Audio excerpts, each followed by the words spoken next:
If you've been following me for a couple of years now, you might remember many moons ago when I reviewed the Terminator on the Mega Drive as part of my Nostalgia Trip series. Oh, and if you didn't see it, then here's a link to it now, and if you don't watch it, then hey, this, it's fine. I'll just sit here and judge you for it, you selfish piece of shit. Now, of course, it's well documented that the Mega CD version is vastly superior, with better graphics, music, and gameplay. Unfortunately, I never owned a Mega CD back in the day, and therefore missed out on this and a few other gems, Snatcher being the main one that got away, if you get my meaning. So I thought that throughout the year I could take a look at some of these games in another little series of videos. It could be fun and it will all be a brand new experience for me. Plus it finally gives me a solid excuse to play through them. So where better to start than the Terminator on Mega CD.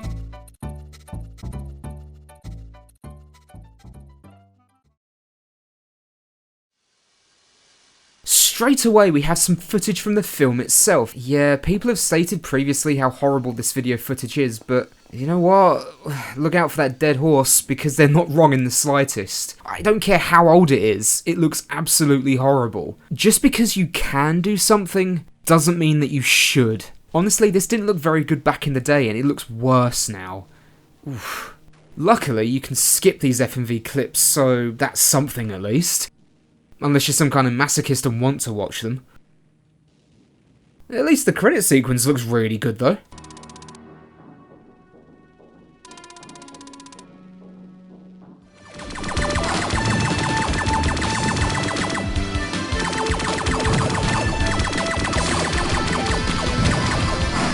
In the looks department, the game is solid. They could have easily been lazy and just reused the assets from the original Mega Drive version. Instead, they've just created improved versions of them. For example, now the regular infiltrators don't have enormous heads. Kyle Reese looks all round more athletic, and the animations on the sprites are so much better. Even if Kyle does have this weird jiggle when he's crouching and shooting in the 80s.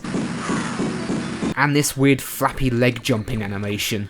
Speaking of the sprites, there are more on screen at once, with not much slowdown at all. Plus there's more enemy variation. For example, in the future we now fight skinless Terminators, as well as Hunter Killers, the flying type and the ground type, weird spider-like bots, little tank things, these annoying flying bastards, robotic dogs, automated turrets, and even what I presume to be a T-800 which you battle in the room that houses the time machine. And look at this, you actually see the successful teleportation of the infiltrator unit sent to kill Sarah Connor just as you enter the room. It's a really nice little touch.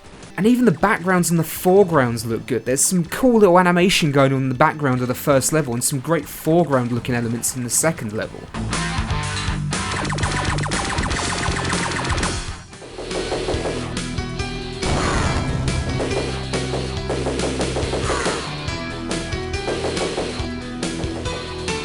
As with the graphics, the sound department also utilises the additional space from the CD by implementing improved sound effects and a higher quality of music. Again, nothing has been reused, with brand new effects brought in from gunfire to the cries of pain where you're being repeatedly shot.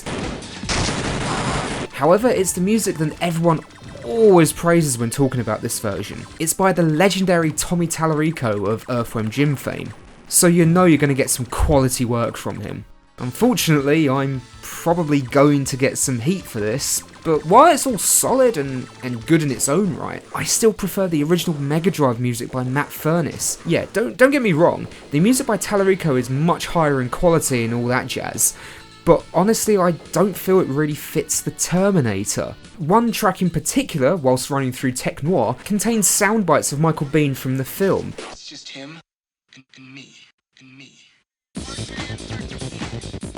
It's so weird, so corny, and just somehow epitomises the early 90s for me. But then I started thinking, is this actually being played in the nightclub?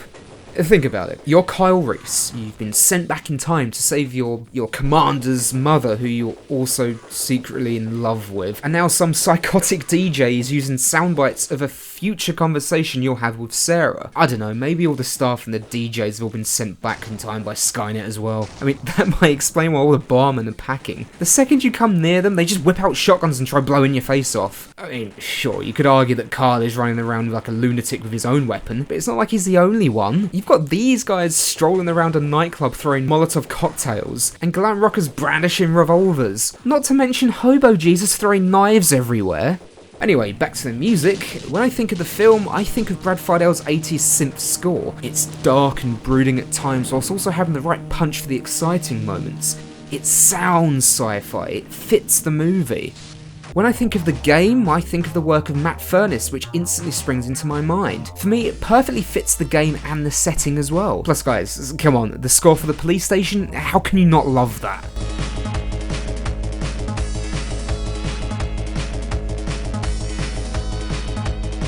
Tallarico's work, whilst good, it just feels like it belongs to a completely different game. Look, maybe it's nostalgia clouding my judgment, but I prefer the Mega Drive music. Sorry Tommy, I love your work, but Furness wins this one for me.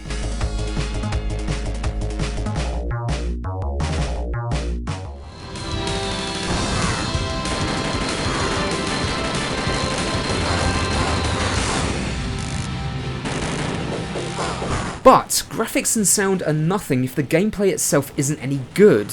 So how does the CD version hold up? I can confidently say that this game is a ton of fun. The controls are fast and responsive, with combat feeling more satisfying than its Mega Drive variant. You're given a blaster from the go and are also capable of throwing grenades, whereas the previous version only allowed you to have one or the other. These grenades are limited, but you can acquire more through multiple pickups strewn throughout the stage. Fortunately, they're not the only pickups. There are upgrades to your rifle or shotgun, with one of the final upgrades being a flame projectile which just looks all kinds of strange in the 80s. Health packs, a shield, extra lives. That's right, no more 1 life and 0 continues. There are even checkpoints within the levels, and that's because the game is thankfully longer than the original version. The CD version will take much longer, and just because you have lives doesn't mean it's not brutally difficult at times, but we'll get to that later. With the new fast-paced gameplay, you're also able to shoot in multiple directions while jumping and whilst climbing ladders. Due to this, there's more enemies to face off against and a greater emphasis on platforming. There's even a few hidden areas you can find to get some extra power-ups. The game just flows better and is much more fun to play.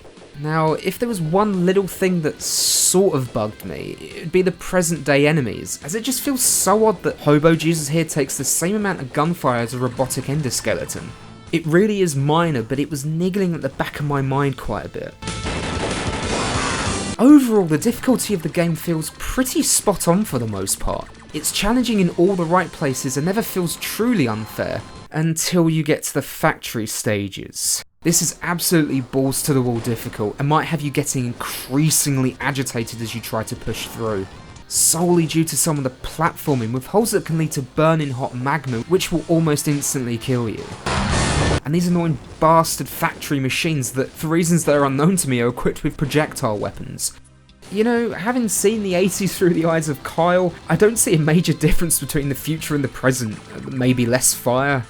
Maybe. Because everything still wants to kill you the moment it sees you. So is there really anything worth saving? Carl's inadvertently done Skynet's work already. I've lost count of how many people I've gunned down and set on fire.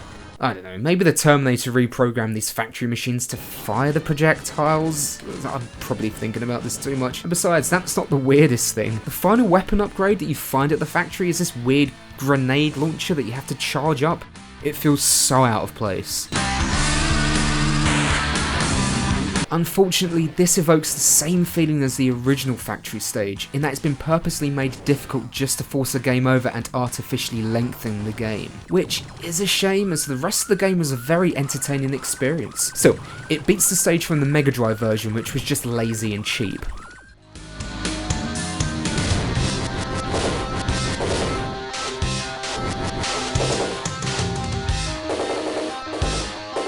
In conclusion, the Terminator on the Mega CD is a solid and fun side-scrolling shooter. Thankfully, it's not just the Mega Drive title with CD quality music, but a brand new game in its own right, that has some of the graphical style of the original, which looked really nice but is a criminally short title, whereas the CD title feels like a complete package, with multiple stages, plenty of cool looking locations, good enemy designs and some actual boss fights. Unfortunately, the final 2 levels could be perceived as being too difficult, and are designed in a way to force a game over and increase the length of the game. It's incredibly cheap, but unfortunately this is a method many 8 and 16-bit games utilised. Despite my issues with the game, I'd still recommend giving this a go if you have that particular genre itch to scratch. Just don't even think about trying to pick up a physical copy of the game.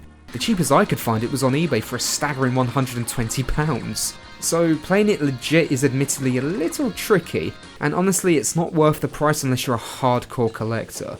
But what do you think? Did you like the game? Did you hate it? Did you think it was mediocre? Let me know in the comment sections below, and don't forget to like this video and subscribe to hear more of my sexy voice. Catch you later.